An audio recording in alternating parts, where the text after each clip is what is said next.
సాయిరామ్. సమర్థ సద్గురు సాయినాథ్ మహారాజ్ కీ జై. మన సాయి బిడ్డలందరికీ నమస్కారం ఫ్రెండ్స్. ఎలా ఉన్నారండి? ఏం చేస్తున్నారు?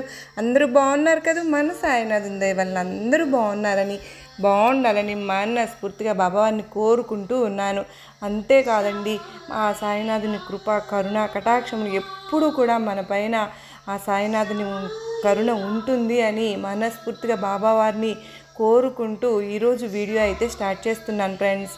అంతకంటే ముందుగా మన ఛానల్ను ఎవరైతే కనుక మొదటిసారిగా చూస్తూ ఉన్నట్లయితే ప్లీజ్ అండి తప్పకుండా సబ్స్క్రైబ్ చేసుకుని, మీకు వీడియో నచ్చినట్లయితే చిన్న లైక్ ఇచ్చి సపోర్ట్ చేయండి. మరి ఈరోజు సాయినాథుడు ఏమి సందేశం ఇవ్వబోతూ ఉన్నారో తప్పకుండా తెలుసుకుందాం ఫ్రెండ్స్. బాబావారు మనస్ఫూర్తిగా మనం గనక సాయినాథుని వచనాలను వింటూ ఉంటే గనక ఎంతో ఊరట మన జీవితాల్లో కనిపించి బాబావారు ఏం చెప్పినా కూడా మన మనసులకు మంచిగా అందుతుంది. బిడ్డ, మహాలక్ష్మి సంపదలో నీ ఇంట్లో అడుగు పెట్టబోతుందమ్మా. ఉన్న దరిద్రాలన్నీ కూడా దూరం అయిపోతాయి. రాజయోగం పట్టబోతుంది తల్లి. జాగ్రత్తగా నేను చెప్పేది వినమ్మా అని చెప్పి బాబాగారు చాలా చక్కటి సందేశాన్ని మనకి ఈరోజు అందించబోతున్నారు ఫ్రెండ్స్. మహాలక్ష్మి సంపద తోటి మన ఇంట్లోకి అడుగు పెట్టబోతుంది అంటే నిజంగా మన అదృష్టం ఇంతవరకు అనుభవించిన కష్టాలన్నిటినీ దూరం అవుతాయి, మనకున్న దరిద్రం దూరం అవుతుంది అని బాబాగారు ఈ సందేశాన్ని తీసుకొచ్చారు ఫ్రెండ్స్. మరి బాబాగారు ఏం చెప్పబోతూ ఉన్నారో ఈ సందేశాన్ని పూర్తిగా విని గ్రహిద్దాం. తల్లి, నీ జీవితంలో ఎప్పుడైనా సరే కష్టం వస్తే ముందు నీ సాయి దగ్గరే చెప్పుకుంటావు, సాయినే ధ్యానం చేస్తావు, సాయి నీ గుండెల్లో పెట్టుకుని ప్రతి కష్టం నాతో చెప్పుకుంటావు. అవునా కాదా తల్లి? ఒక్క మాట గుర్తుపెట్టుకో, నీ సమస్యలు ఎన్ని ఉన్నా కూడా నమ్మ, నీ బాధలు ఎన్ని ఉన్నా ఒక్కసారి కళ్ళు మూసుకుని నీ ఇంట్లో ఎక్కడైతే నేను కొలువైతే కూర్చుని ఉన్నానో అక్కడికి వెళ్ళి కాసేపు కూర్చుని 5 నిమిషాలు మౌనంగా నన్ను చూస్తూ నా చేతిని తాకి చూడు. అసలు నీ సమస్య ఏమిటో, నీకు ఎందుకు ఇంత బాధ కలుగుతూ ఉందో అర్థం చేసుకుంటావు. ఎప్పుడూ కూడా ఎవరూ లేరని ఎందుకు బాధపడతావు? నీకు నేను ఉన్నానని, నీ కష్టాలన్నీ ఇకపై తీరబోతున్నాయని నీకు నేను మాట ఇస్తున్నాను తల్లి.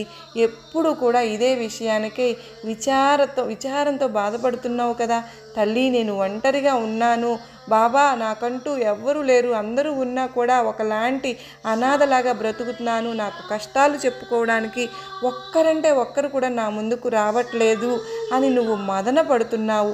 ఇలా ఎందుకు బాధపడడం? నీ ప్రతి కష్టము కూడా నా ముందు చెప్పుకో బిడ్డా. కానీ ఇతరులకు మాత్రం ఎందుకు నీ కష్టాలన్నీ చెప్పుకొని నువ్వు చాలా చులకన అయిపోతున్నావమ్మా. నీ కష్టాలను చెప్పుకోవడం వల్ల వాళ్ళు సంతోషిస్తారు, కానీ వాళ్ళని నీ బాధలు వింటున్నారని నువ్వు అసలు అనుకోవద్దు. నీ కష్టాలను చూసి ఎగతాళి చేసి నవ్వుకుంటారే తప్ప నిన్ను ఓదార్చేవారు ఎవరు ఉంటారో చెప్పు. నీ కష్టాలను చూసి బాధపడేవాళ్ళు నీకంటూ ఒక్కరు కూడా లేరు అని నువ్వే చెప్పావు కదా. కనుక నువ్వు నీ కష్టాన్ని నాకే చెప్పుకో. నేనే నీ ముందు ఉంటాను, నేనే నీ బాధని తీరుస్తాను.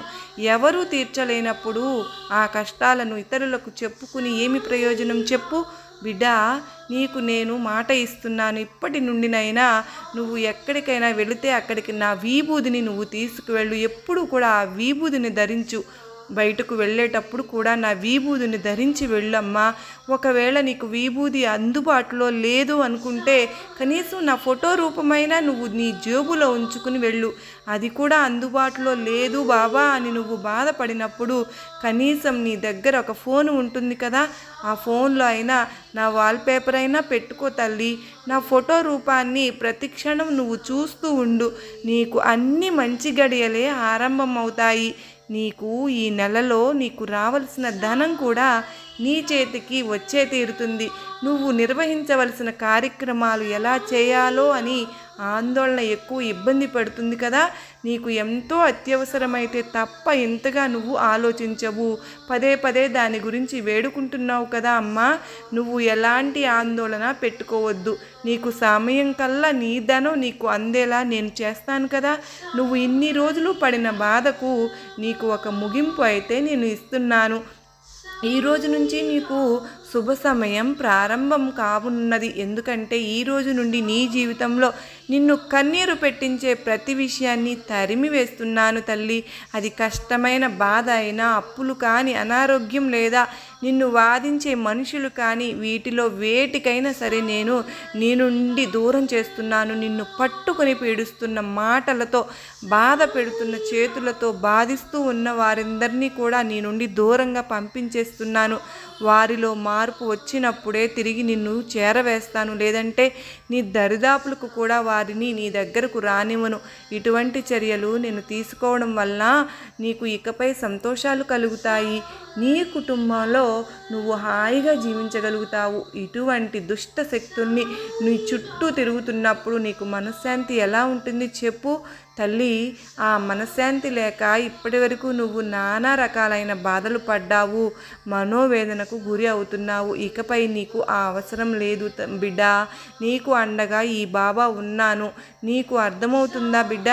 నువ్వు చేసే ప్రతి పనిలోనూ నిన్ను వెనక్కి లాగేవారు చాలామంది, పాడు చేసేవాళ్ళు, ఆ పనిని అదే పనిగా చాలామంది ఉంటారు. కానీ ఆ పనిని పాడు చేయాలనుకునే వారందరికీ కూడా నేను బుద్ధి వచ్చేలాగా చేస్తాను తల్లి.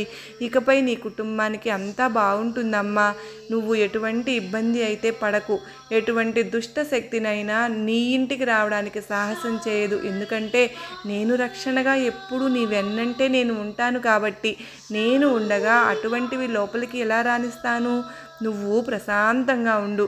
నువ్వు నీ కుటుంబంతో కలిసి ఎప్పుడు కూడా ఆయురారోగ్యాలతో, ఐశ్వర్యాలతో తులతూగుతూ ఉండాలని నేను నీకు ఆశీర్వాదం అందిస్తున్నాను. నువ్వు ఎప్పుడు దిగులు చెందకు బిడ్డ. అంతా మంచే జరుగుతుందమ్మా. కన్నీరు పెట్టడం వల్ల ఉపయోగం ఏమీ లేదు. నీ ఆరోగ్యం దెబ్బతినడం తప్ప పెద్ద కష్టమే. కానీ అదే తలుచుకుంటూ ఉండిపోతే ఇంకా నీ జీవితం అంతా కూడా ఆ వేదనని నువ్వు అనుభవిస్తూనే ఉండాలి. జీవితంలో మార్పు సహజమే కదా. జీవితం మంచిగా సాగుతున్న సమయంలో చెడు ప్రవేశించడం ఎంత సహజమో, చెడు రోజులు అనుభవిస్తున్న కష్ట సమయంలో కూడా మంచి రోజులు రావడం కూడా అంతే సహజం తల్లి. కాకపోతే మన జీవితంలో చెడు ప్రవేశించినంత త్వరగా మంచి ఎప్పుడూ కూడా ప్రవేశించదు. మన సహనాన్ని పరీక్షిస్తూ ఉంటుంది. తట్టుకుని నిలబడ్డావా నువ్వు జీవితకాలం అంతా కూడా సుఖ సంతోషాలతో ఉంటావు. అలా కాకుండా పరిస్థితులను తిట్టుకుంటూ, అందరినీ దూషిస్తూ, ప్రతి ఒక్కరిని నిందిస్తూ ఉంటే ఈ చెడు నిన్ను ఇంకా కష్టాల్లోకి నెట్టివేస్తుంది. ఆ చెడు నుండి నువ్వు తప్పించుకోవాలని చెడుదారిలో ప్రయాణించటం, ఇలా చేస్తే ఇంకా భయంకరమైన రోజులను అనుభవించాల్సి ఉంటుంది. కొందరు అనుకుంటూ ఉంటారు, మేము ఎప్పుడు ఎవరికి ఏ అన్యాయము చేయలేదు, అయినా మాకు భగవంతుడు ఇలాంటి శిక్ష మాకు ఎందుకు ఇస్తున్నాడో అర్థం కావడం లేదు అని భగవంతుడిని నిందిస్తూ ఉంటారు. కానీ ఇది ప్రతి ఒక్కరూ తెలుసుకోవాలి.